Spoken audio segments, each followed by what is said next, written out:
dan Hawa manusia pertama loh. Harus satu daging.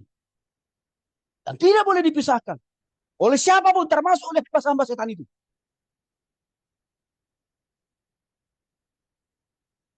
Jadi pemberkatan pernikahan dilakukan oleh hamba-hamba setan itu bukan dari Tuhan, tapi dari setan. Karena dia lebih memilih taat terhadap apa kata setan. Karena kata Tuhan, tidak boleh. Tapi dia bolehkan.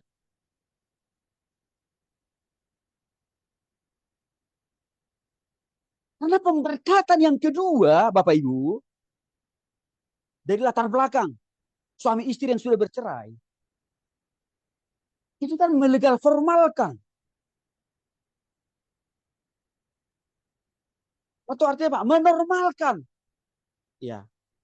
Membuat pernikahan mereka itu sah di hadapan Tuhan. Padahal apa? Enggak. Di hadapan setan sah. Ya. Di hadapan Tuhan tidak.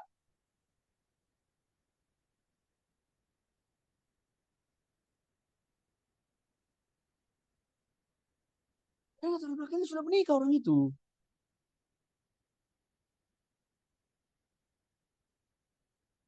Maka hamba Tuhan pun yang menceraikan istrinya di tengah jalan atau suaminya di tengah jalan. Sama. Dia hamba setan itu.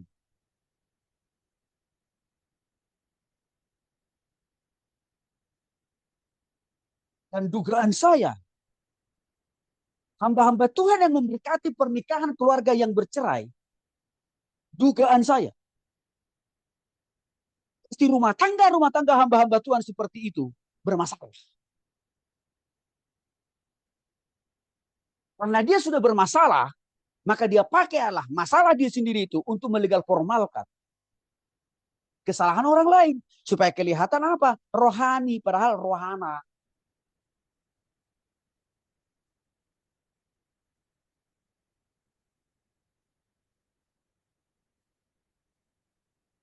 Yang kedua, seorang oknum hamba Tuhan yang memberkati pernikahan yang latar belakang sudah cerai, atau dia sudah menceraikan istrinya lalu nikah lagi, sangat dibenci Tuhan. Maleakhi 2:16. Sebab aku membenci perceraian, firman Tuhan. Artinya ini kan perkataan Tuhan Bapak Ibu.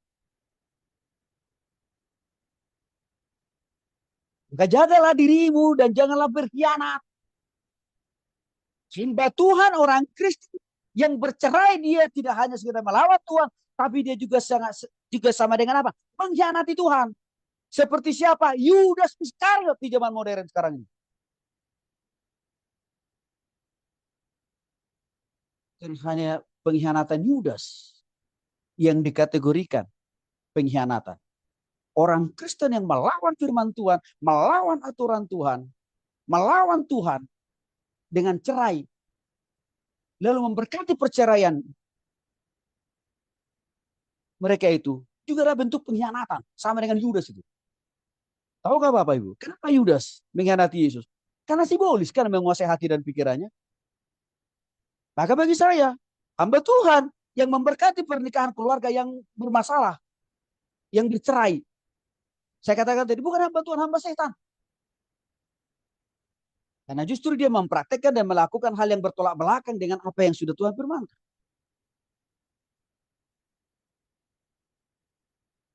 Yang ketiga, oknum hamba Tuhan atau hamba setan tersebut ikut serta merta mendukung dan mendorong dan melindungi pula serta mengajarkan boleh kok cerai karena nanti kamu bisa saya berkati kok. Lupa. Keluaran pasal 20 ayat 14 jangan berzina. Yesus kan juga mengutip ulangan pasal 20 ayat 14 ini dalam Matius tadi kan kita udah baca Bapak Ibu. Tidak boleh berzina. Tidak boleh juga menceraikan orang dengan alasan berzina, nggak boleh. Yang saya bilang tadi, kenapa banyak jemaat berbondong-bondong untuk memecat istrinya atau suaminya? Dibangunlah argumentasi, dibangunlah alasan, dibangunlah alibi. Oh, karena pasangan saya zina. Itu kan hanya alasan omong kosong saja sebenarnya. Supaya dia mau ganti, supaya dia bisa dapatkan istri baru atau suami baru. Nah, celakanya ada oknum-oknum hamba Tuhan atau hamba setan tadi. Merestui itu dengan cara apa? Diberkati pula.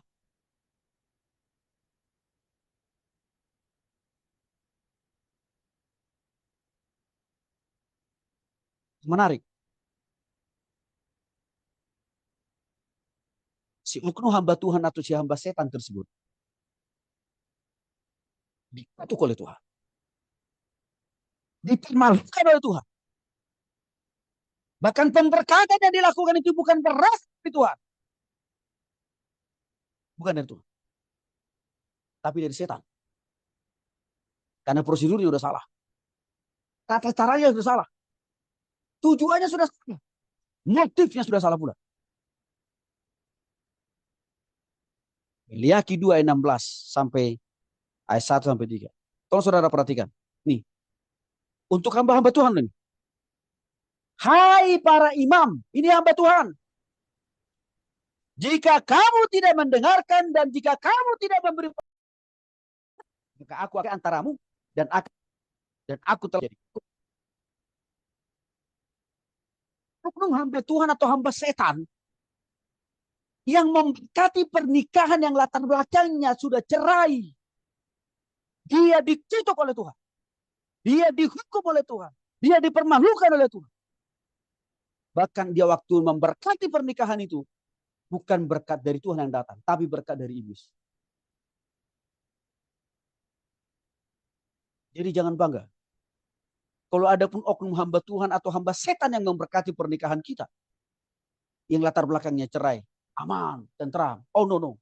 Tidak ada yang aman bagimu di mata Tuhan.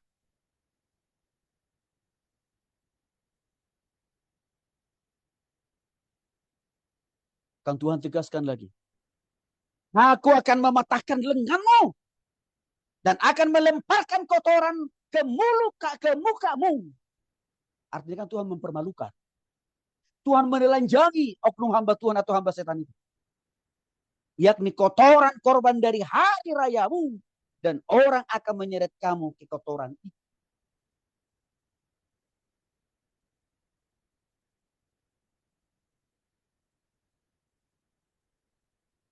Tolong Bapak Ibu hamba-hamba Tuhan ya. Sekali lagi, kita harus punya pemahaman yang jelas tentang Tuhan dan firman.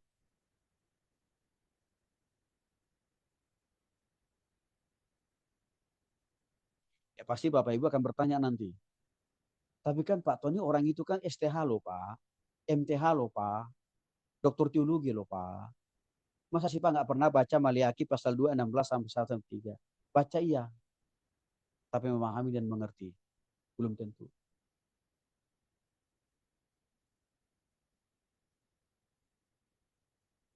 Ayat-ayat inilah yang menjadi pegangan bagi saya kenapa saya selalu menolak. Dibayar berapapun, kasih persembahan berapapun.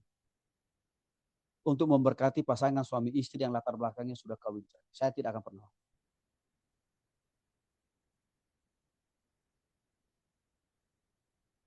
Karena terlalu berat sanksinya, terlalu berat hukumannya.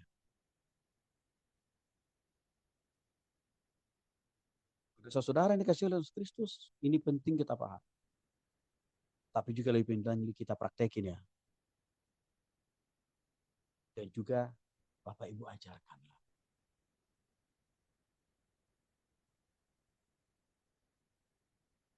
Apalagi konsekuensi yang akan ditujukan, dilakukan oleh Tuhan atau hukuman yang diberikan Tuhan kepada hamba Tuhan memberkati pernikahan yang ilegal. Saya sebut. Oknum si hamba Tuhan atau hamba setan tersebut pasti dihukum Tuhan. Yakobus 3:1. Saudara-saudara, janganlah banyak orang di antara kamu menjadi guru. Siapa ini guru? Pengkhotbah, pengajar, pendeta, hamba Tuhan. Sebab kita tahu bahwa sebagai guru kita akan dihakimi menurut ukuran yang berat. Kalau kita jadi hamba Tuhan gampangan, maka Tuhan akan tutup pertanggungjawaban lebih besar. Kalau kita sudah tahu firman Tuhan, tapi kita tidak praktekin, bahkan kita salah gunakan, maka Tuhan tutup pertanggungjawaban dari kita.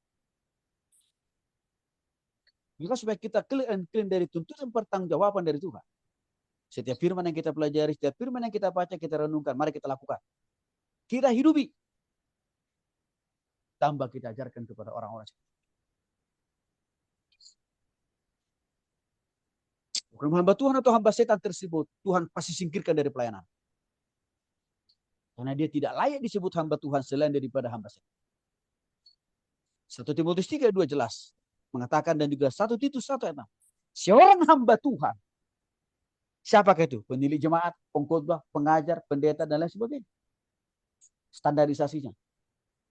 Dia hanya boleh memiliki satu istri atau satu suami. Hal yang sama untuk jemaat yang dilayani juga harus hanya boleh memiliki satu istri dan satu suami. Di luar itu haram. Haram. Ilegal.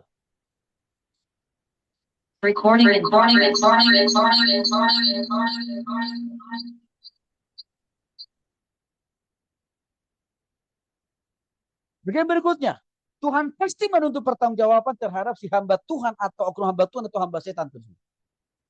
Karena kenapa? Menikahkan orang dalam keadaan berzina. Di mana berzinanya? Ya karena dia sudah menceraikan istrinya. Bahkan si hamba Tuhan atau si oknum hamba Tuhan atau si hamba setan tersebut ikut menanggung dosa orang yang diberkati. Pengkhotbah pasal 12 ayat 14. Karena Allah akan membawa setiap perbuatan ke pengadilan yang berlaku atas segala sesuatu yang tersembunyi, entah itu baik, entah itu jahat. Sedih sekali. Dasar orang untuk menikahi itu kembali dengan menceraikan pasangannya yang lama karena udah gak cocok. Karena udah gak baik. Saudara, standar kehidupan kita dalam rumah tangga bukan kebaikan, tapi kebenaran. Itu kan dasar kebenaran itu adalah Tuhan dan firman-Nya. Sedangkan patokan dasar dari kebaikan itu selera. Perasaan. Nggak boleh kita jadikan kebaikan. Ya, mengukur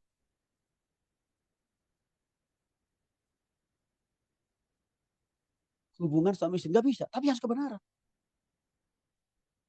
Nah kalau kebaikan yang kita pakai, nanti urusannya perasaan itu. Subjektif. Berubah-ubah. Tapi kalau kebenaran, suatu konflik dalam rumah tangga pasti tidak pernah disebabkan oleh hanya seorang istri. Nggak bisa, nggak mungkin. Suatu konflik, ya, dalam ilmu komunikasi, nanti saudara juga akan dapat mata kuliah. Dalam ilmu komunikasi, konflik itu terjadi minimal karena ada dua individu. Ini standar paling minim loh. Dua individu. Siapa itu? Dalam rumah tangga, ya suami istri. Maka kalau ada percecokan dalam keluarga, itu tidak hanya disebabkan oleh karena faktor suami. Enggak. Istri juga ikut terlibat dalamnya. Menjadi penyurut. Menjadi penyumbang dari konflik itu. Hanya yang membedakan adalah presentasenya. Maka selalu saya katakan. Pakai standar kebenaran. Untuk menentukan siapa yang salah. Jangan pakai standar kebaikan. Kalau standar kebaikan, udah pada bubar kita semua yang berumah tangga. Tapi karena kita memegang standar kebenaran, sekali banyak konflik dalam rumah tangga kita tak memilih apa? Menyelesaikan konflik persoalan itu dengan cara apa? Memaafkan dan mengampuni.